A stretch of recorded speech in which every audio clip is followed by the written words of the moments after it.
Patient education channel में आपका फिर से स्वागत है। मैं हूं डॉक्टर एस के लाट। आपने सुना होगा महाराष्ट्र में एक ऐसी बीमारी फैली है जिससे कई लोगों की मौत हो रही है, जिसका नाम है गुलेन-बेरी सिंड्रोम। तो आज की वीडियो में हम गुलेन-बेरी सिंड्रोम के बारे में जानेंगे और सबसे पहले जानेंगे गुलेन-बेरी सिंड्रोम है क्या। देखिए, ये एक ऐसी बीमारी है जिसमें आफ्टर ए वायरल इन्फेक्शन या दूसरे कारण से आपका शरीर का ऑटो इम्यून सिस्टम एक्टिवेट हो जाता है। ऑटो इम्यून सिस्टम मतलब जो हमें भगवान द्वारा दिया गया है ताकि हम बाहरी दुश्मनों से, बैक्टीरिया से, वायरस से लड़ सकें।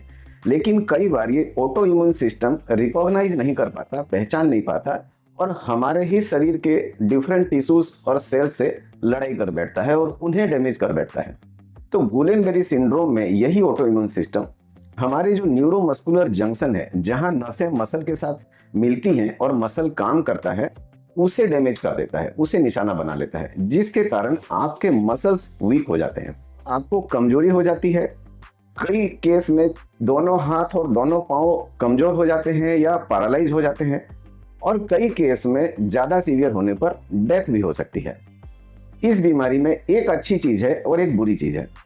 सबसे पहले अच्छी चीज बताता हूँ। अच्छी चीज ये है कि यह मैक्सिमम केस में पूरी तरह से रिकवर हो जाती है और महीने 2 महीने बाद आपको पता भी नहीं चलता कि आपको कभी गुलेन-बेरी सिंड्रोम हुआ था। और दूसरा, यह वैसे तो बहुत ही रेयर बीमारी है, लेकिन अभी महाराष्ट्र में ये अनयूजुअली हाई इंसिडेंस में देखा गया है, लेकिन वैसे ये बहुत रेयरली होती है। अब जो इसका बैड इफेक्ट्स है उसके बारे में बात करेंगे। तो जैसे मैंने बताया कि ये हाथ और पाँव को पैरालाइज कर देता है, कई बार ये आपके चेस्ट के मसल को भी पैरालाइज कर देता है। अगर ये चेस्ट के मसल को पैरालाइज कर देगा तो आदमी को सांस लेने में तकलीफ हो सकती है और उसकी मृत्यु भी हो सकती है। तो ये है शॉर्ट में गुलेन-बेरी सिंड्रोम। इसके बारे में डिटेल अभी हम जानेंगे। उससे पहले अगर आप चैनल में नए हैं तो इसे सब्सक्राइब कर दीजिए, क्योंकि हमारे वीडियो देखने वाले जितने भी पेशेंट्स हैं या ऑडियंस हैं, ज्यादातर इसे सब्सक्राइब नहीं करते, जिसके कारण हमारा वीडियो बनाने का मोटिवेशन लॉस होता जा रहा है। तो आपसे रिक्वेस्ट है, इसे सब्सक्राइब कर दीजिए। वीडियो देखने के बाद अगर आपको पसंद आए तो इसे लाइक कीजिएगा, फ्रेंड्स एंड फैमिली तक शेयर भी कीजिएगा। तो आइए अब गुलेन-बेरी सिंड्रोम के बारे में डिटेल में जानते हैं। तो सबसे पहले जानते हैं कि सिम्टम्स। देखिए, सिम्टम्स जानने से पहले मैं एक पेशेंट की स्टोरी सुनाता हूं, जो मेरे रियल पेशेंट थे। आज से लगभग 3-4 साल पहले मेरे पास आए थे और उनको एक ही तकलीफ थी कि सर मुझे कमजोरी लग रही है। कमजोरी, आप बोलेंगे कमजोरी थी तो ये क्या बड़ी बात है, 100 में से 90 पेशेंट हमारे पास कमजोरी के ही आते हैं। आपकी बात सही है। वो भी यही सोच रहे थे कि मुझे बस कमजोरी लग रही है। वो उनके गांव में कई जगह दिखा चुके थे। उन्हें कमजोरी कमजोरी करके कोई उन्हें सलाइन दे देता था, कोई मल्टीविटामिन का इंजेक्शन लगा देता था और कोई कुछ इस तरह से ट्रीटमेंट चल रहा था। लेकिन वो जब मेरे पास आए तो मैंने देखा ये कमजोरी कोई साधारण कमजोरी नहीं थी। उनके दोनों पांव एकदम ज्यादा कमजोर थे और हाथ भी कमजोर थे। और एक साइन हमें देखना पड़ता है जिससे हमको पता चल जाता है ये साधारण कमजोरी है या कोई विशेष कमजोरी है, कोई सीरियस इलनेस है, जिसे हम डीप टेंडन जर्क बोलते हैं। डीप टेंडन जर्क मतलब आपने देखा होगा, कई बार आप जब डॉक्टर के पास जाते हैं तो डॉक्टर एक छोटी सी हथौड़ी से आपके हाथ में, पाँव में कई बार मारते हैं, जिससे आपको लगता है कि नहीं ये सिर्फ मुझे फील हो रहा है कि नहीं, यह जानने के लिए मार रहे हैं। एक्चुअली उसलिए नहीं मारते हैं, इसलिए मारते हैं कि आपके जो मसल हैं उनका जर्क कैसा है जानने के लिए। तो ये जो गुलेन-बेरी सिंड्रोम है, इसमें यह जर्क पूरी तरह से डिसअपियर हो जाता है या काफी ज्यादा कम हो जाता है। तो मैंने देखा उनके दोनों हाथ और दोनों पांव पूरी तरह से पैरालाइज थे और डीप टेंडन जर्क भी एब्सेंट था। तो मुझे बहुत स्ट्रॉन्ग डाउट था कि ये गुलेन-बेरी सिंड्रोम है। उसके बाद जो भी इन्वेस्टिगेशंस करने थे, जो मैं अभी आपको बताऊंगा, हमने किया, गुलेन-बेरी सिंड्रोम कंफर्म किया। क्योंकि ये नॉन क्रिटिकल केस था, उनके चेस्ट के मसल्स इन्वॉल्व नहीं हुए थे। हमने ट्रीटमेंट शुरू किया और वे 1 महीने के अंदर पूरी तरह रिकवर कर गए और ठीक ठाक चलने लगे। उनको कोई भी कॉम्प्लिकेशंस नहीं हुई। तो ये एक जनरल गुलेन-बेरी सिंड्रोम का पेशेंट इसी तरह से आपको प्रेजेंट करता है। आइए अब जानते हैं सिम्टम्स को डिटेल में। वैसे तो आप इस स्टोरी से जान गए होंगे, लेकिन फिर भी मैं आपको बता दूं क्या सिम्टम्स होते हैं। तो देखिए, सबसे पहले हाथ पांव में थोड़ी कोई झुंझुनाहट होगी। उसके बाद कमजोरी शुरू होती है। कमजोरी ज्यादातर पांव से शुरू होती है और धीरे धीरे हाथों को भी इन्वॉल्व कर देती है। ऐसा बहुत कम देखने को मिलता है कि एक साथ दोनों हाथ और दोनों पांव इन्वॉल्व हो जाए। या तो पहले हाथ इन्वॉल्व होंगे या तो पहले पांव इन्वॉल्व होंगे।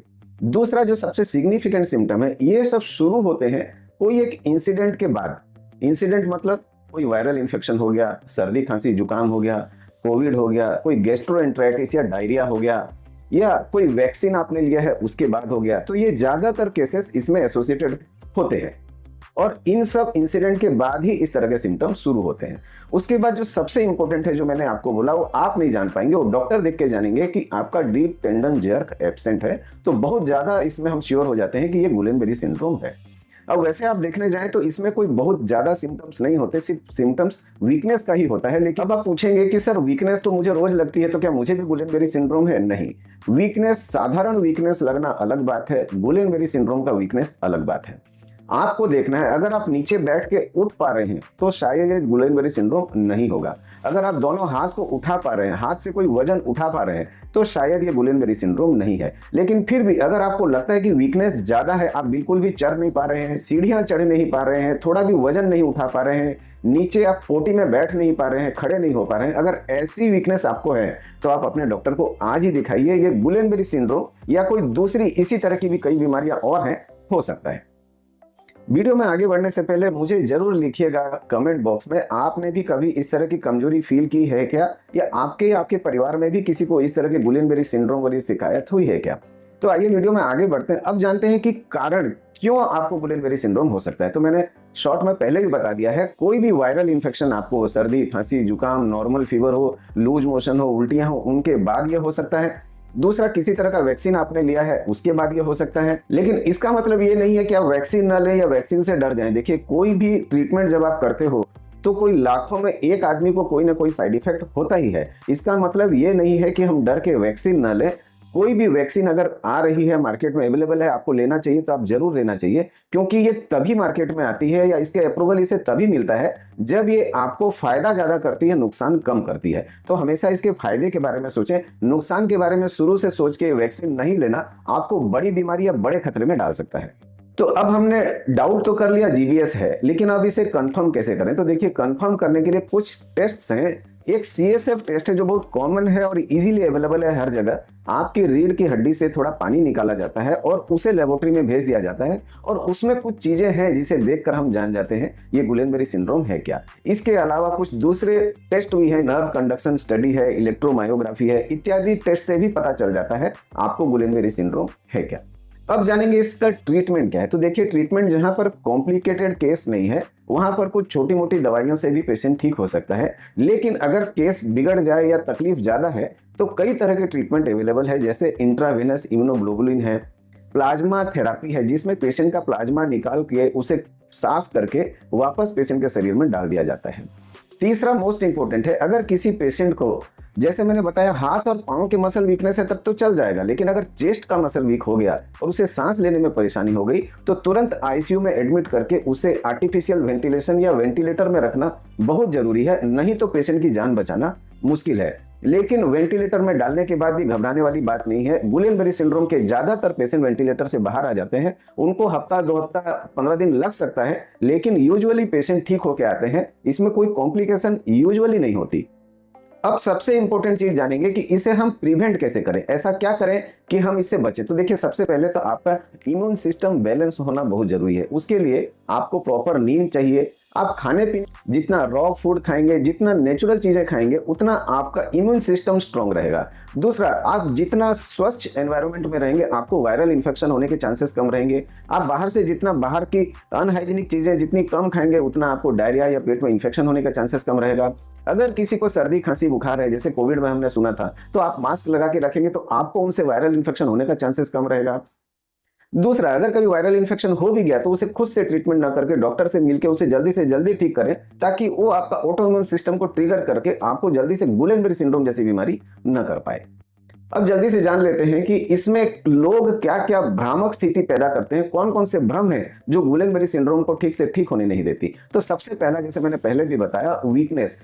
किसी भी वीकनेस को हल्के में न ले, हो सकता है ये गुलेनबेरी सिंड्रोम या दूसरी कॉम्प्लिकेटेड इलनेस हो। तो अगर आपको कमजोरी लग रही है और जो जो सिम्टम मैंने बताए वो है, तो आपको डॉक्टर को इमीडिएटली दिखाना है, उसमें डिले नहीं करना है। दूसरा, कई लोग सोचते हैं कि गुलेनबेरी सिंड्रोम हमेशा मौत का कारण ही बनता है, तो ऐसा नहीं है। 99% लोग इससे पूरी तरह ठीक हो जाते हैं और 1 महीने बाद उन्हें पता भी नहीं रहता कि मुझे गुलेनबेरी सिंड्रोम हुआ था।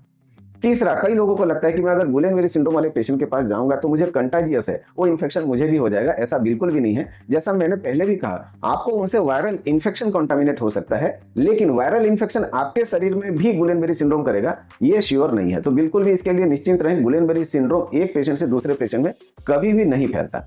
अब जानेंगे जो मेरे पेशेंट थे उन्होंने क्या गलती की। तो देखिए, उन्होंने एक ही गलती की कि वे इतनी कमजोरी को भी एक जनरल कमजोरी या साधारण कमजोरी समझ के यहाँ वहाँ इलाज कराते रहे। तो ऐसा नहीं करना है। अगर आपको कोई भी इस तरह की दिक्कत हो जहां आपको लगता हो कि मुझे थोड़ी असाधारण कमजोरी है, आपको डॉक्टर से तुरंत मिलना है। अब मैं आपके लिए एक क्वेश्चन यहाँ पर पुट कर रहा हूं कि मुझे बताइएगा इस वीडियो देखने के बाद आपने क्या सीखा, और एक सवाल का जवाब दीजिएगा कि गुलेन-बेरी सिंड्रोम सबसे पहले कहाँ इन्वॉल्व करता है, किस ऑर्गन को इन्वॉल्व करता है, और इसका जो सबसे अच्छा पार्ट है वो क्या है, और इसका बुरा पार्ट क्या है। ये 3 क्वेश्चंस का आंसर अगर मुझे देंगे तो मैं समझूंगा कि आपने वीडियो को अच्छे से देखा है और आपने कुछ सीखा है इससे।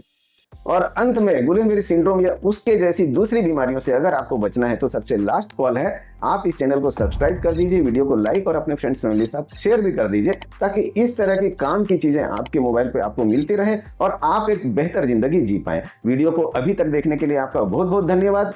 आने वाले वीडियो में आपसे फिर मुलाकात होगी, तब तक के लिए धन्यवाद, नमस्कार, जय हिंद।